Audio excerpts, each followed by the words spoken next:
Every war leaves behind ruins, graves, and grief. But behind the smoke and rubble lies another reality.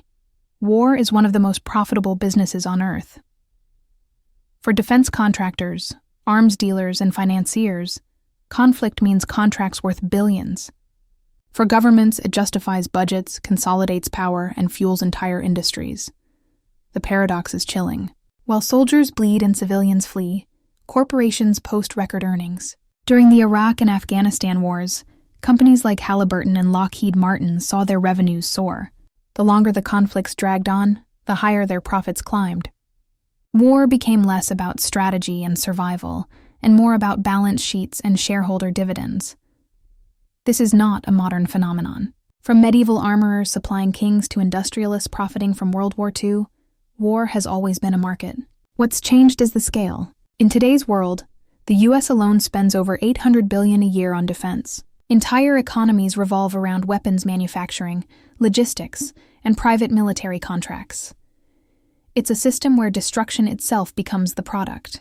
And as long as there are buyers, governments, militias, and insurgents alike, the suppliers will never run out. Wars aren't just fought. They're manufactured. Behind every battlefield is a supply chain stretching from steel mills to boardrooms. This is the military-industrial complex President Dwight Eisenhower famously warned about in 1961. The fusion of defense contractors, politicians, and military leaders whose shared interest is perpetual war. Take the Cold War as an example.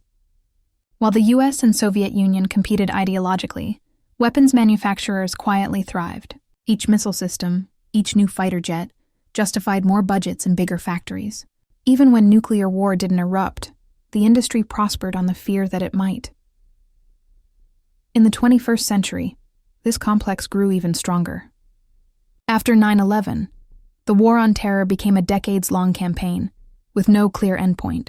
Companies like Lockheed Martin, Raytheon, and Boeing built drones, precision missiles, and surveillance systems, all funded by taxpayers.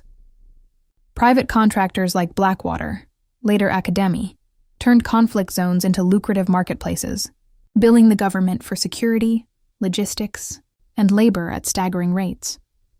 War became less about national defense and more about sustaining an industry. It wasn't about winning quickly, but keeping the contracts flowing. A war without end is a business without end. From Vietnam to Iraq, endless wars became engines of wealth. Vietnam cost the U.S. hundreds of billions, but companies producing helicopters, bombs, and rifles thrived. Decades later, the Iraq War provided a gold rush for contractors. Halliburton earned tens of billions in no-bid contracts to rebuild Iraq, often by outsourcing cheap labor while charging premium rates. Afghanistan, America's longest war, consumed over $2 trillion. Trillions poured into weapons, logistics, and private contracts, enriching a handful of corporations while leaving Afghan infrastructure in ruins. It was an ATM for defense firms, paid for by U.S. taxpayers and future generations through debt. Meanwhile, the actual soldiers often returned to poor health care, struggling with PTSD and homelessness, while CEOs of defense contractors received multi-million-dollar bonuses. The winners of war were not the warriors, but the shareholders. The danger of this model is that wars no longer require victory to be profitable. In fact, stalemate can be the most lucrative outcome of all. As long as a war drags on, the contracts keep coming. In today's world, weapons aren't just tools of war. They're currency in global politics. Nations sell arms not only for profit, but to buy influence. The U.S. is the world's largest arms exporter, followed by Russia, France, and China. Fighter jets, tanks, and missile systems are traded like chips at a casino of power. Saudi Arabia's purchase of billions in American weapons is a perfect example. The deals not only enrich U.S. companies, but cement alliances, ensuring oil flows and regional dominance. Similarly, Russia arms client states to maintain influence, and China expands its reach by selling drones and small arms to developing nations. Each contract binds buyer and seller in dependency.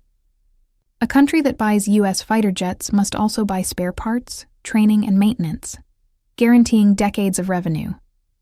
Arms sales create geopolitical loyalties disguised as commerce, but this arms market has a dark underside. Weapons often flow into unstable regions, fueling conflicts and prolonging bloodshed. Once sold, they rarely stay in the hands of their intended users. Guns given to allies one decade often end up in the hands of insurgents the next. War profits aren't limited to defense companies. Banks and financiers also thrive in times of conflict. Every missile, tank, and drone requires credit lines, insurance, and complex financial instruments. Wall Street, London, and Zurich silently bankroll wars. During World War I, J.P. Morgan and Comer became the Allied powers' chief financier, lending billions while earning enormous commissions. The bank had every incentive to see the war continue. Peace meant unpaid debts, but war ensured repayment with interest. Today, the same principle applies. Defense bonds, war appropriations, and taxpayer-backed debt create rivers of money for financial institutions. Insurance companies profit from war risk coverage. Hedge funds bet on commodities like oil and grain, whose prices soar in wartime. Even reconstruction projects are financed through debt, layering new profits atop old destruction. This invisible side of war profits shows that conflict isn't just fought on battlefields, but in stock exchanges and boardrooms. The blood is spilled in one place, the balance sheets swell in another. The cruelest irony of war's profitability is that those who pay the most rarely benefit at all. Soldiers return scarred, families mourn, civilians flee their homes. The cost is measured in lives destroyed. Yet corporations post record earnings quarter after quarter. Consider Iraq. Over 200,000 civilians died, millions displaced, and thousands of U.S. soldiers killed or wounded. Yet defense firms celebrated booming stock prices. For them, every missile fired was another invoice paid. For the people on the ground, it was another funeral. This disconnect reveals the dark truth.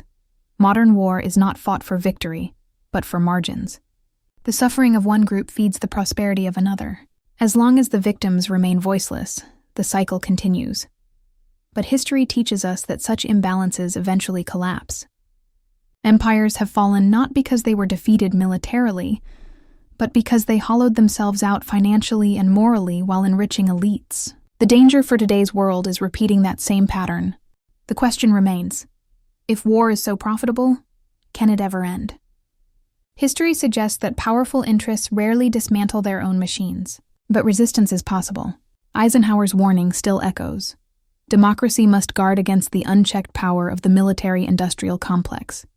Change requires transparency, exposing no-bid contracts, curbing lobbying by defense firms, and demanding accountability for reconstruction spending. It requires shifting incentives, making peace as profitable as war.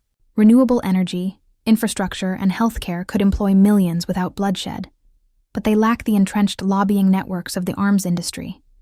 Public pressure matters too. Vietnam ended not just because of military failure, but because the American public refused to tolerate the cost. Modern citizens, armed with information, have more power than ever to demand change. The future will depend on whether nations choose to keep fueling the war machine, or redirect their vast resources to building rather than destroying.